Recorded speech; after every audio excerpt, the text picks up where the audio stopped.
두 번째 시간이라고 그렇게 말할 수 있습니다. 근데 이 사건이 굉장히 이제 어떤 면에서 중요하냐 이렇게 말한다고 그러면 어, 요한복음에는 7개의 표적이 나온다는 거 아시죠? 이 표적이 7개가 나옵니다. 그냥 기적이 아니고 표적이죠. 이 7개의 표적이 나오는데 그 중에 마지막 표적이 이 나사로가 다시 살아난 표적입니다.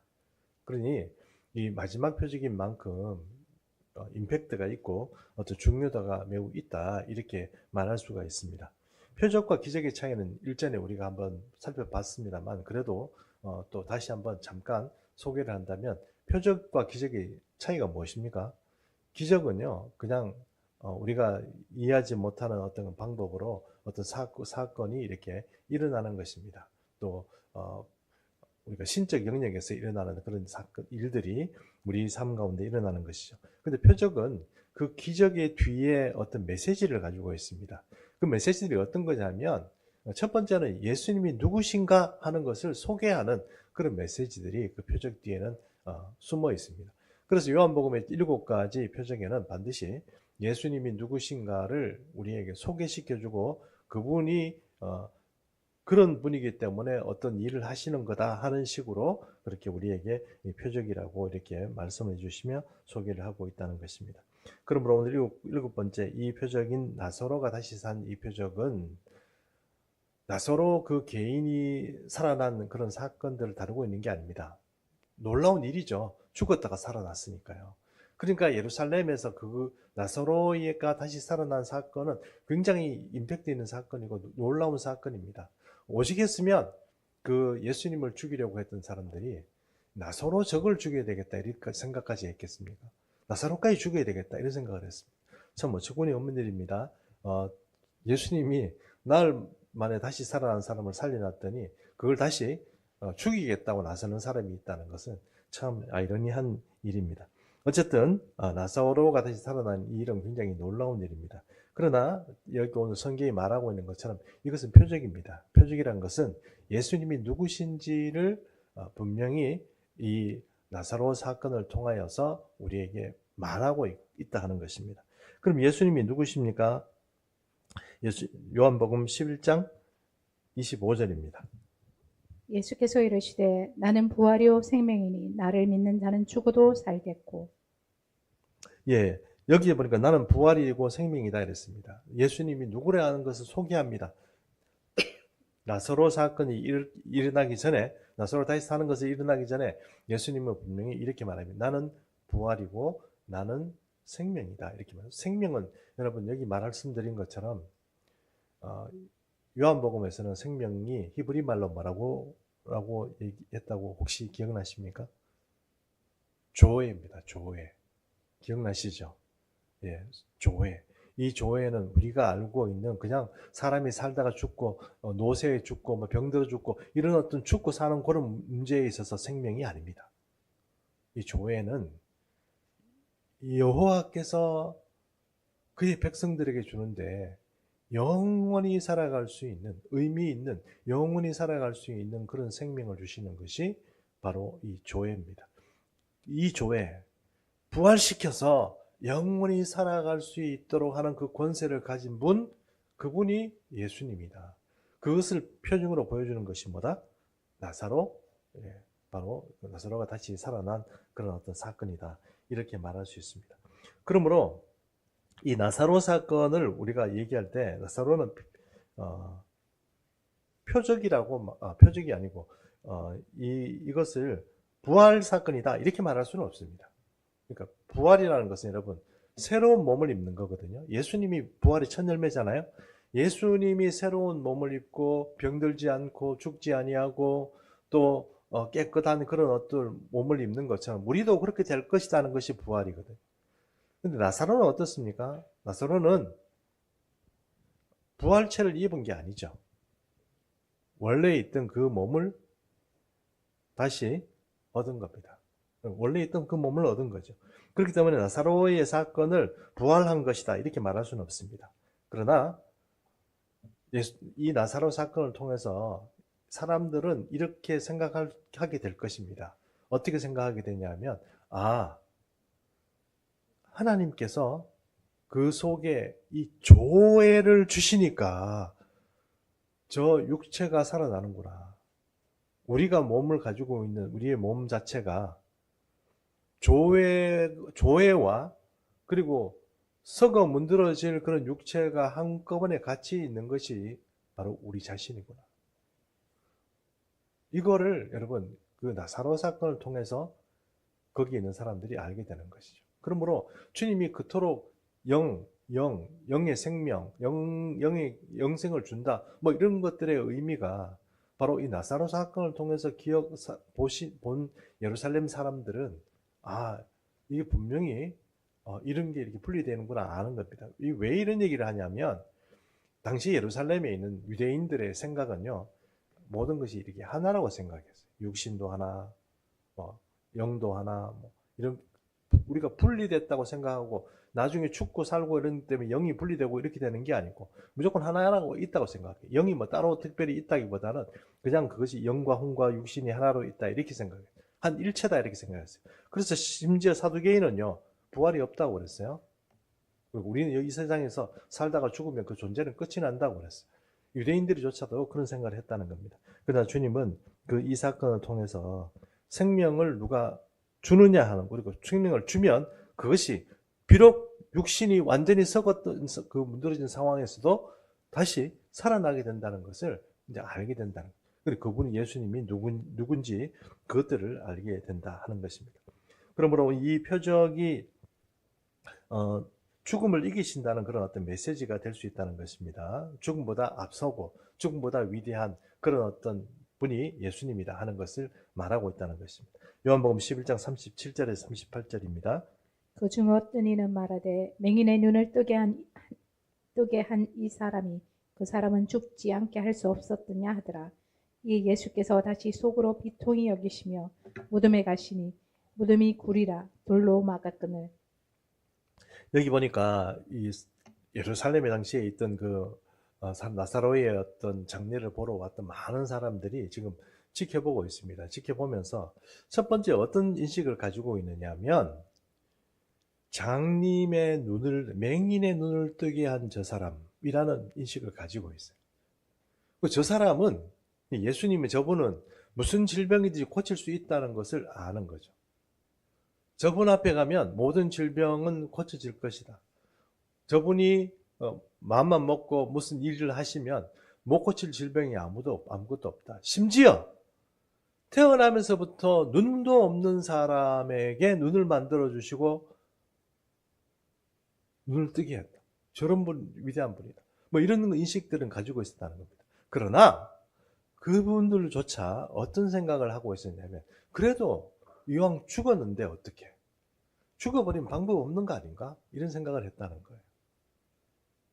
죽어버렸는데 무슨 방법이 있어요? 미리 와가지고 고쳐주든가. 아니 그것도 아니면은 뭐 죽어버렸는데 여기 지금 이 말은 잘 곱씹어보면 뭐 저 사람도 뭐 죽어버렸는데 나서라고 이미 죽어버렸는데 무슨 뭐 할 수가 있겠어. 뭐 그렇게 그런 어떤 조롱은 아닌데 뭔가 예수님에 대해서 격화시키는 그런 어떤 말들을 지금 하고 있는 거, 수근거린다는 겁니다. 그런 이야기를 하고 있다는 것입니다. 그러므로 그들의 생각에는 이 죽음보다 앞서는 사람은 없어. 죽음보다 앞서는 신도 없고 저 사람이 자기를 메시아라고 얘기를 하지만 죽음보다 앞서지는 못해. 뭐 죽어버렸는데 어떻게 할 거야? 뭐 이렇게 지금 입장이 그런 거잖아요. 질병은 고칠 수 있어. 질병보다 앞서는 사람이야. 확실히 대단한 사람이야. 그렇지만 죽음 앞에서는 아무것도 할 수 없어. 죽어버렸는데 뭘 할 수 있냐? 뭐 이런 식으로 지금 생각하는 것이 지금 이 나사렛 사람들의 생각이고 수군거리는 사람들의 생각이고 심지어 제자들이나 이 마리아와 같은 그런 어떤 사람들에게까지 가지고 있는 어떤 생각이다 이렇게 말할 수 있습니다. 근데 예수님은 어떤 분입니까? 고린도전서 우리가 여기서 한번 정리를 해야 될 텐데 고린도전서 15장 26절입니다. 맨 나중에 멸망받을 원수는 사망입니다. 예, 맨 나중에 멸망받을 원수는 사망인데요. 이 말은 어떤 의미냐면 여러분 우리가 죽지 않습니다. 왜 죽지 않습니까? 그 사망을 이기신 분이 누구죠? 예수님이죠. 예수님이 뭘 하시려고 하는 겁니까? 사망을 부수려고 하는 거예요. 사망을 파쇄하려고 하는 거예요. 우리가 죄를 범해서 아담 때부터 죄를 범해가지고 우리가 죽을 수밖에 없는 존재가 됐지만 하나님은 예수 그리스도를 통하여서 그 사망, 우리 죄악 때문에 죽어가는 그 사망을 분쇄시키려고 하시는 겁니다. 그것을 지금 보여주시기 위한 퍼포먼스로서 지금 뭡니까? 나사로를 살리시는 거예요. 이 사람들은 저 사람이 뭐 죽어버렸는데 뭘 할 수 있겠어? 이렇게 생각하지만 주님은 그런 분이 아니라 그분은 사망을 분쇄하고 그 사망에서 그 사망의 이 아구에서 사람들을 하나님의 사람들을 건져내오는 것, 살리는 것 이것이 주님의 사명이고 지금 하시고자 하는 일이고 그 퍼포먼스를 지금 나사로를 통해서 보여주신다는 것입니다. 고린도전서 15장 55절 봅니다. 사망아 너의 승리가 어디 있느냐 사망아 내가 쏘는 것이 어디 있느냐. 고린도전서 15장 55절을 통하여서 사도 바울은 이 사망을 앞서고 사망이 어쩔 수 없고 사망을 이기신 예수 그리스도께서 이렇게 말합니다. 그렇게 말하니 예수님의 구원을 받고 나중에 우리도 부활체가 될 것이고 우리도 영원히 죽지 않을 존재로서 사도 바울은 감히 사망이라는 이 존재에 대해서 도전하는 겁니다. 사망아, 네가 이렇게 말합니다. 나 사망아, 너의 승리가 어디 있느냐? 사망아, 내가 쏘는 것이 어디냐? 네가 무슨 방법으로 나를 쓰러뜨린단 말이냐? 네가 어떻게 나를 승리할 수 있단 말이냐? 사도 바울이 그 얘기를 하는 것. 왜 그렇습니까? 주님께서 승리하시고 주님께서 우리를 영원한 생명을 주시고 또 우리를 그 사망이 없애도록 주님께서 일하실 것이기 때문에 그리고 그 은혜를 받은 우리가 십자가에서 그것을 이루셨기 때문에 우리는 그 은혜를 받은 우리는 죽지 않는다 하는 그런 어떤 소망들을 가지고 있다는 것입니다. 제가 좀 좋아하는 목사님들 중에 하영조 목사님이라고 있습니다. 하영조 목사님.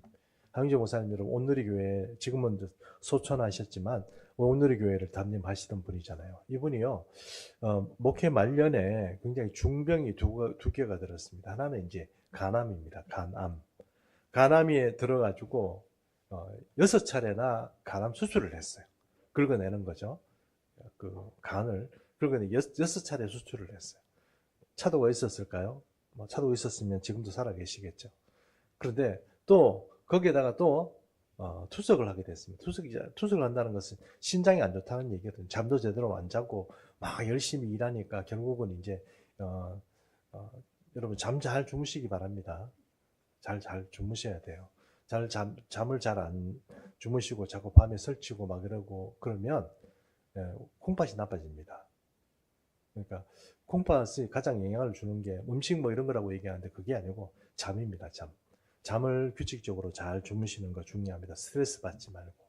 근데 어쨌든 목회하면서 너무 스트레스 받고 이러니까 하영조 목사님이 이제 투석을 하는 거죠. 투석을 하면서 간암 수술은 받고 한 번씩 이렇게 해외를 다니면서 또 이렇게 막 선교를 하고 막 전도를 하고 다니니까 사람들이 좀 그만하라고 그러다 당신 죽는다 이렇게 얘기했을 때 하영조 목사님이 뭐라고 얘기했는지 압니까? 죽을 때 팍 죽어버리면 된다 그랬어요. 어떻게 죽는다고요? 팍 죽어버리면 된다 그랬어요. 여러분 그냥 죽을 때 팍 죽으면 됩니다. 근데 그게 우리가 이 세상을 살아가는 때는 굉장히 슬프고 괴로운 일인데 주님 앞에 가거나 영원한 삶의 어떤 그 현장에 가면 팍 죽어버리는 이 죽음의 이 현상이라는 것이 사실은 사도 바울이 말하는 것처럼 이왕 우리 주님께서 이겨버리셨기 때문에 이 사망과 죽음의 이런 어떤 현장들이 우리를 침범한다고 그럴까요? 우리를 누리지 못하는 거예요. 사도 바울은 이긴 거죠. 예수님이 이긴 것처럼 나도 이기는 거죠. 그러니까 도전할 때 사망아, 네가 네 승리하는 게 어딨냐? 사망아, 네가 무슨 방법? 네가 쏘는 것이 어딨냐? 이렇게 지금 도전하는 거 아닙니까? 여러분 똑같이 우리도 이 세상을 살아가면서 가장 두려운 게 뭡니까? 죽음 아니겠습니까? 병들어 죽고 뭐 이렇게 죽고 결국은 죽는다는 그 사건 때문에 우리가 발발 떨면서 이렇게 이 세상을 살아가는데 괜찮습니다. 저는 하영조 목사님 말씀에 동의합니다. 죽어버리면 돼요. 이 세상을 살아가는 것은 주님께 갔을 때 너희들이 좀 성실하게 안 살고 몸도 간수해가면서 그렇게 좀 관리하면서 살았어야지 너 이렇게 막 함부로 살았냐 이렇게 말씀하실까 싶어서 지금 이 살아가는 이 삶에 의미가 있는 것이지 다른 의미로서 사실은 그것은 우리가 나중에 결국은 천국에서 다 만나게 될 것이고 다 패밀리로서 알게 됩니다. 그럼 목사님 뭐 지금 죽으려고 그러세요? 아니 그런 의미가 아니고요. 그런 의미가 아니고 이번에 우리 사망과 죽음이라는 것을 우리가 두려워하고 그렇게 할 필요가 없다는 것을 오늘 이렇게 말씀하는 것입니다. 예수님이 그걸 말해주려고 하는 거예요. 그걸 말해주려고 하는 거예요. 사망과 죽음 앞에 벌벌 떨면서 울고 있는 그 자매들이나 그 사람들에게 예수님이 죽음 앞에서 뭘 할 수 있겠어? 이렇게 생각하는 그 사람들 앞에 죽음도 사실은 예수님의 발바닥 안에 있는 거다. 그것을 지금 예수님이 보여주려는 표적이 바로 나사로의 표적이다 하는 것입니다. 성경에는 죽었다 살아난 사람 이야기가 세 가지가 있습니다. 세 가지, 다른 것도 있습니다. 구약에도 있지만 신약에 예수님이 죽음에서 살린 사람이 세 사람이 있거든요. 세 사람이 있습니다. 요한복음 11장 39절부터 먼저 읽고 한번 살펴보겠습니다. 예수께서 이르시되 돌을 옮겨 놓으라 하시니 그 죽은 자의 누이 마르다가 이르되 주여 죽은 자가 나흘이 되었으며 벌써 냄새가 나나이다. 예, 죽은 자가 냄새가 납니다. 이랬습니다. 여러분 보십시오. 세 사람이 있습니다. 첫 번째는 야이로의 딸입니다. 야이로의 딸, 과른이 있는데 야이로의 딸이 12살인데 죽었습니다. 예수님께서 그 딸을 달리다 꿈! 이래가지고 일으켰거든요. 달리다 꿈! 일어나라! 아람어입니다. 일어나라 그래가지고 일어났습니다. 살아난 거죠. 사람들이 다 죽었다고 뭐 울고 곡을 시작하고 막 이러는 상황입니다. 근데 여러분, 이 소녀는 사실 무덤에 가지는 않았습니다. 그렇죠? 방에 누워 있었습니다. 맞습니까? 방에 누워 있었습니다. 왜? 죽은 지 얼마? 안 됩니다. 이해하시죠? 근데 여러분, 우리가 장난삼아 전설 따라 삼천리 같은 얘기 들어보면 영혼이 저 위에 갔다가 니 살생 뭐라고 그러죠? 이거 잘못 데려왔다. 다시 데려줘라 이러면 데려줘 버렸는데 벌써 무덤에 들어가 버리면 돌아가요, 못 돌아가요? 못 들어가죠. 그런 얘기 아시죠? 그 소녀는 주님이 야 달리다굼 이렇게 하면 당장 일어날 수 있습니다. 왜요? 죽은 지 얼마 안 됐으니까. 육신이 그대로 있으니까. 맞죠? 그렇지 않습니까? 예. 그리고 또 하나는 나인성 과부의 아들인데요. 나인성 과부의 아들이 하나 있었습니다. 나인성이라는 성에. 근데 여러분 아시다시피 그 시대에는 과부가 된다는 것은 정말 경제적으로나 여러 가지 사회적인 면으로 너무너무 어려운 시대였거든요. 모든 걸 다 잃는 거예요. 근데 그 중에 과부의 아들 하나 있었는데 그 아들이 뭐 어머니를 공양하고 살아가는 그 아들이 죽어버렸어요. 그래가지고 사람들이 막 그 과부가 울고 온 성에 있는 여자들이 너무 안 됐다고 그 행렬을 따라 막 나오는데 예수님이 그걸 봤습니다. 보고는 이 과부를 불쌍히 여기셔서 무대에 관에 손을 얹고 어떻게 말씀합니까? 뭐 어떻게 말씀하시는지 잘 모르겠습니다만 살리죠. 맞죠? 그래서 일어났지 않습니까? 살아나 버렸어요. 그래서 사람들이 놀래죠. 그런데 여러분 관을 가지고 나간다는 뜻은 어떤 뜻이냐 하면 오늘 죽었다거나 맞죠? 오늘 죽었다거나 아니면은 어제 늦게 죽었다거나 이런 뜻이거든요. 아직 살이 썩지는 않은 것이다. 눈도 그대로 있을 것이고 다시 돌아오면 되는 겁니다. 이해하시죠? 맞죠? 예, 그렇게 되는 겁니다. 근데 나사로는 틀립니다. 그 동네는 그러니까 이스라엘 그 동네는요, 여러분 굉장히 부패가 빨리 진행이 돼요. 그래서 장례가 사건이 딱 생기면 바로 그날 위험해가지고 바로 이렇게 무덤에 넣어야 됩니다. 왜냐하면 하루만 지내도 냄새가 나고 벌레가 일고 막 이렇거든요. 그러니 그거를 뭐 이렇게 같이 이렇게 놔두면 아주 우리가 더운 여름에 이렇게 푹푹 찌는 여름이 있잖아요. 그와 비슷한 상황이 되거든요. 그렇기 때문에 그걸 이렇게 사람들하고 두진 않습니다. 빨리 돌아가시면 빨리 장례해가지고 무덤에 갖다 묻는 게 그 사람들의 어떤 장례 방식입니다. 그런데 나사로는 어떤 상태입니까? 지금 죽은 지 나흘이나 됐습니다. 그러면 여러분 벌써 다 썩지 않았을까요? 어떤 목사님이 이런 얘기를 하더라고요. 자기가 요즘은 그런 일이 없습니다. 옛날에는 장례를 하면 목사님들이 염하고 이런 거 아시죠? 목사님들이 염했거든요. 한 20년 전에 목사님들이 다 교인들 이렇게 돌아가시면 염하는 거 아시죠? 예, 그거를 이렇게 목사님들이 하셨어요. 염도 하고 이렇게 하는데 또 옛날에는 또 매장을 많이 하셨잖아요. 어느 날 이걸 이제 관을 들고 이제 사람들이 산으로 올라가는 거예요. 올라가는데 여름이었대요. 갑자기 관에서 뭔가 쭈룩 하고 뭐가 내리더래요. 여기 뒤집어 섰대. 목사님이. 그 지금 너무 가난하고 힘든 가정이라서 목사님이 이걸까지 들고 막 이렇게 올라가는데 쭈룩 떴습니다. 그게 뭐냐면 시체 썩은 물이었대요. 그게 3일인가 4일인가 아무리 씻어도 사라지지 않도록 그렇게 막 독한 냄새가 나고 이렇더라는 거예요. 자, 독한 냄새 나고 지금 냄새가 납니다. 이건 좀 심각합니다. 그래서 빨리 무덤에 넣은 상황인데 4일 됐으니까 썩어가지고 물이 나고요. 이렇게 다 이렇게 썩어서 지금 형체가 좀 뭐라고 할까요? 그냥 몸이 그대로 있는 게 아니고 지금 다 빠졌습니다. 말 그대로 이 말이 나사로의 몸 자체가 죽어 있는 시체가 다시 돌아와도 어때요? 소녀처럼 또 그 나인성 과부의 아들처럼 그냥 포닥닥 일어날 수 있는 그런 상황이 아닙니다. 그러니 죽었다, 완전히 죽었다고 얘기할 수 있다는 그런 의미에서 사실 이 나사로의 이야기는 사실 예수님의 부활을 예고한다 이렇게 말할 수도 있습니다. 왜냐하면 죽어버렸던 다시 육신으로 돌아오는 옛날의 어떤 몸을 다시 가지고 소생을 한 그런 어떤 죽었다 깨어나는 그런 어떤 수준과는 다른 거죠. 이건 완전히 부활 수준이죠. 부활이 몸을 입진 않았지만 그런 것을 가지고 있다는 의미에서 바로 예수님과 어떤 예수님의 죽음을 그렇게 상징한다 이렇게 말할 수 있다는 것입니다. 그러면은 그런 의미에서 어떤 예수님의 몸을 다시 부활한다는 것을 말씀하시는 것이고 또한 이것은 예수님이 이제 곧 있으면 바로 6월절이고 6월절의 이야기가 바로 또 성경에서 바로 이어집니다.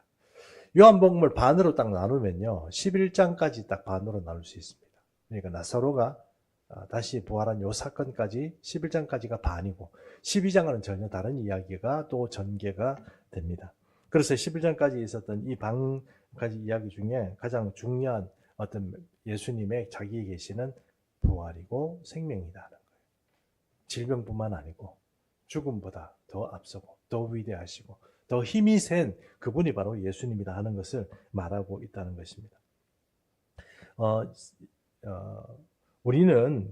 우리도 부활하게 될 텐데 우리 부활 얘기를 잠깐만 하겠습니다.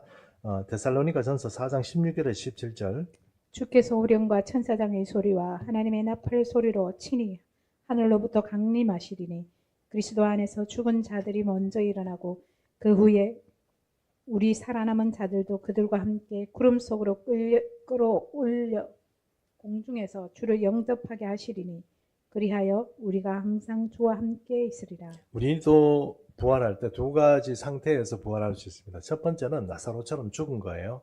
우리 육신이 다 파괴되고 우리 육신이 전부 다 분해되고 존재하지 않았던 사람처럼 흙으로 완전히 돌아가고 이렇게 돌아갔던 사람 상태에서 주님이 우리의 이름을 부르고 나사로에 나오라 이렇게 말한 것처럼 주님께서 우리의 이름을 부를 때 우리도 다 사라져버렸던 그 육신에서 새로운 몸이 다 붙어가지고 나온다는 제업처럼 없어졌던 꼭 몸을 보존하기 위해서 매장될 필요가 없고 화장되어도 전혀 상관이 없는 몸으로 다시 부활하는.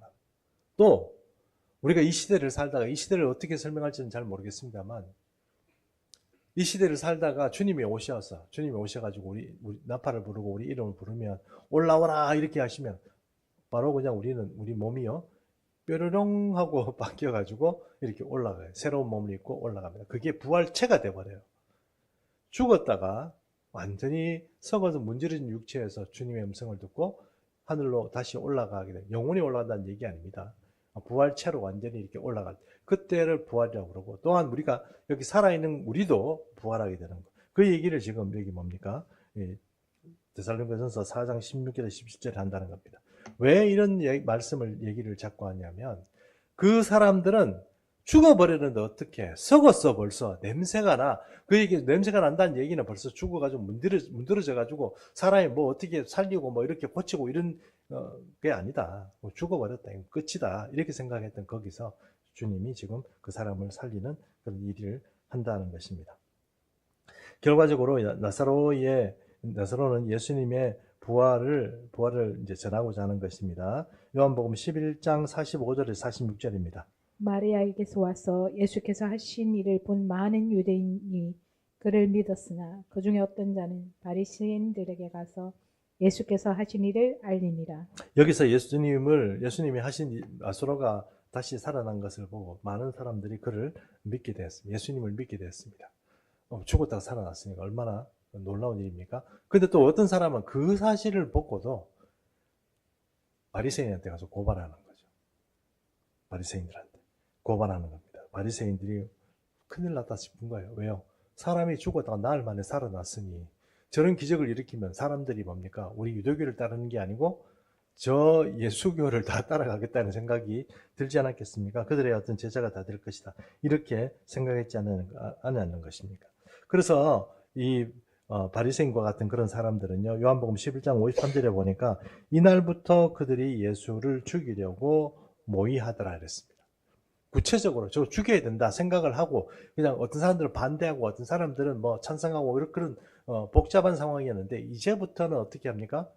구체적으로 모여가지고 합의하고 언제 죽일까 하는 일들을 모의한다는 것입니다. 그게 여러분 멀지 않아가지고 곧 6월절이 오잖아요. 그럼 6월절에 예수님이 왔는지 안 왔는지 이 사람들이 찾아다닙니다. 찾아다녀가지고 예수님이 온 걸 알고 준비를 이렇게 하는 거죠. 그 얘기를 여러분 우리가 성경의 말씀을 통해서 볼 수 있는 것입니다. 자, 43절에서 44절. 이 말씀을 하시고 큰 소리로 나사로야 나오라 부르시니 죽은 자가 수족을 배로 동인 채로 나오는데 그 얼굴은 수건에 쌓였더라. 예수께서 이르시되 풀을 놓아 다니게 하라 하시니라. 자, 결국은 이 말입니다. 결국 풀어놓아 다니게 하라. 예수님은 지금 세상에서도 그리고 영원한 세상에서도 생명을 가지신 분이고 그는 우리에게 조회를 주시는 분입니다. 그래서 이 조회를 주신다는 그런 어떤 일들이 이 나사로가 다시 살아난 것이 부활하고 새롭게 태어나는 그리고 생명의 주인인 예수님을 그들에게 표적으로서 보여주기 위한 사건이다. 이렇게 말할 수 있습니다.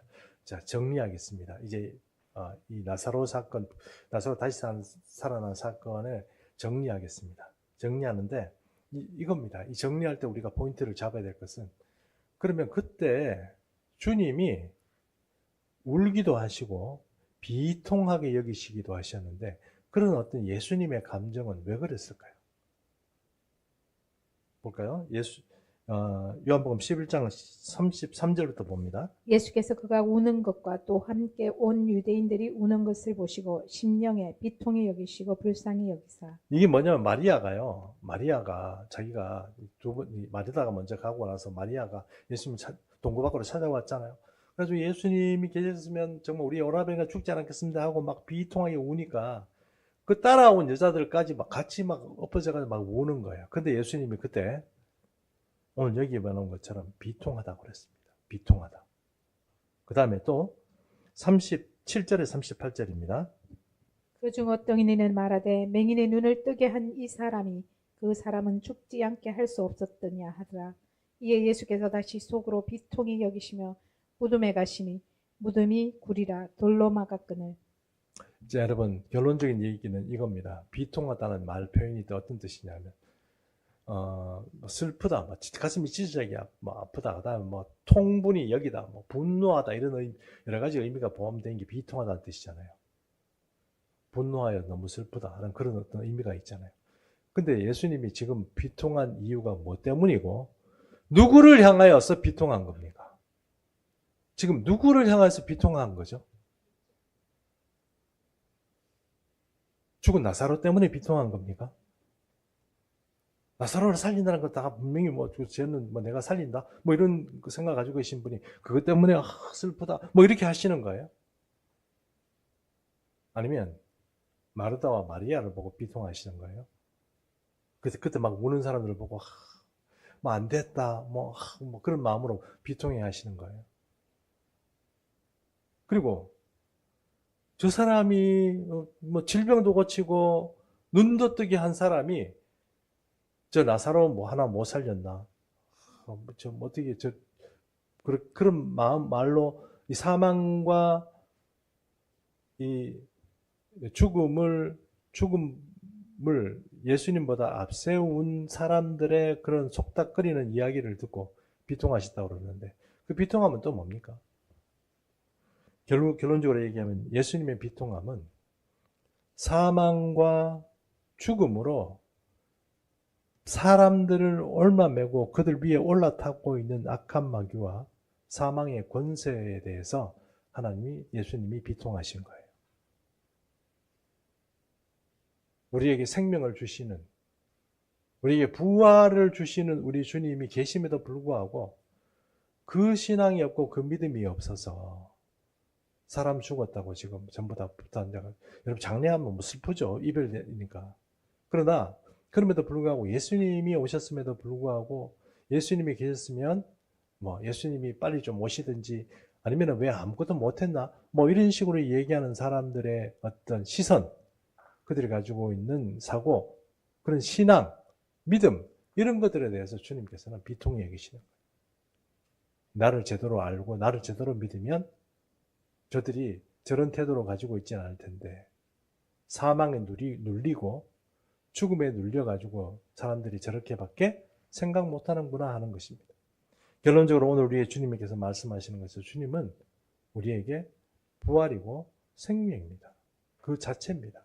그러므로 여러분 우리가 우리 삶을 살아가는데 죽기를 겁내고 죽음을 겁내고 질병을 겁내고 그렇게 살아갈 필요가 없는 겁니다. 여러분 질병을 겁낸다고 해서 질병이 우리를 안 찾아옵니까? 저도 좀 겁내봤더니 더 찾아오더라고요. 그런데 여러분 그것을 겁내고 이렇게 해가지고 우리가 주의 사명을 감당하고 주의 일들을 감당하고 믿음의 생활을 할 수 있느냐? 여러분 늘 자기 몸이나 챙기고 자기 어떤 그거나 챙기다가 여러분 그렇게 살아가는 것 아니겠습니까? 물론 너무 그런 거 안 챙겨도 문제가 되겠지만 그렇게 챙겨가다가 이렇게 하는 사람들을 보면은 참 답답하다는 생각이 듭니다. 예수 믿는 분들 중에도 그런 분이 계시다는 겁니다. 그러므로 하영주 목사님 한 얘기가 뭡니까? 그런 거 두려워할 필요 없이 죽을 때 그냥 팍 죽여버리면 되는 겁니다. 사도 바울이 뭔 얘기를 하는 겁니까? 사망에 도전하고 죽음에 도전하는. 사도 바울이 어디 아픈 데 없었습니까? 거기 어디 몸이 그 사람도 몸이 상한 사람이었습니까? 그럼에도 불구하고 두려워하지 않고 그렇게 도전하는 것 아닙니까? 여러분 우리는 몸만 아니고 정신적으로도 이 악한 마귀가 우리를 누릅니다. 이 마르다 마리아 제자들 그리고 거기에 있던 예루살렘 사람들이 다 사망과 죽음이라는 그 힘에 눌려가지고 살아가는 거예요. 그것을 예수님께서는 깨치러 오셨는데 그 예수님을 그 힘을 이해하지 못한 사람들은 지금 예수님 앞에서 이제 어떡하냐고 막 울고 있다는 겁니다. 어쩔 수 없다 하는 식으로 포기하고 그렇다는 겁니다. 그러나 예수님은 너희가 믿으면 하나님의 영광을 보리라. 그렇게 말씀하죠. 나사로를 살리는 것처럼 결국은 우리 모두를 살리고 모든 그리스도인들이 이 사망과 죽음의 권세를 겁내지 말고 살아갈 수 있는 그런 은혜를 우리에게 주셨다는 것입니다. 로마서 8장 38절에서 39절이 마지막 우리 성경 본문인데요. 한번 읽어주십시오. 내가 확신하노니 사망이나 생명이나 천사들이나 권세자들이나 현재일이나 장래일이나 능력이나 높음이나 깊음이나 다른 어떤 피조물이라도 우리 주 그리스도 예수 안에 있는 하나님의 사랑에서 끊을 수 없으리라. 예, 오늘 이 로마서의 말씀처럼 그 어떤 것도 하나님께서 우리를 사랑하는 그 사랑에서 끊을 수 없습니다. 그것은 바로 예수님 앞에 있었던 마르다, 마리아도 마찬가지였고요. 나사로, 오늘 우리가 예수 믿고 살아가는 성령을 모시고 예수 그리스도를 구원의 어떤 방편으로 삼아서 우리 인생을 살아가는 모든 믿는 자들에게도 마찬가지입니다. 오늘 이 믿는 자들에게 살아가는 이 삶 가운데 사망이나 그 어떤 것들도 그리스도가 우리를 사랑하고 그 원수의 입속에서 우리의 생명을 건져내시기에 능하신 우리 주님을 이겨낼 수는 아무도 없다 하는 것입니다. 그러면 오늘 우리가 예수님을 믿는다는 이 믿음 가운데 살아가면서 겁내지 말고 용기를 가지고 말씀을 붙잡고 늘 승리하는 그런 은혜가 있게 되기를 축복하고, 특별히 부활과 생명을 우리에게 주시는 분이니까 나는 죽음도 어떤 질병도 나를 해치는 어떤 세력도 두렵지 않다 하는 그런 믿음과 그런 어떤 배짱을 가지고 살아가는 그런 귀한 은혜가 우리 모든 교우들 가운데 있게 되기를 축복합니다. 예, 우리 결단의 시간 갖도록 하겠습니다. 임재를 위한 찬양입니다. 258장 1절 찬양합니다.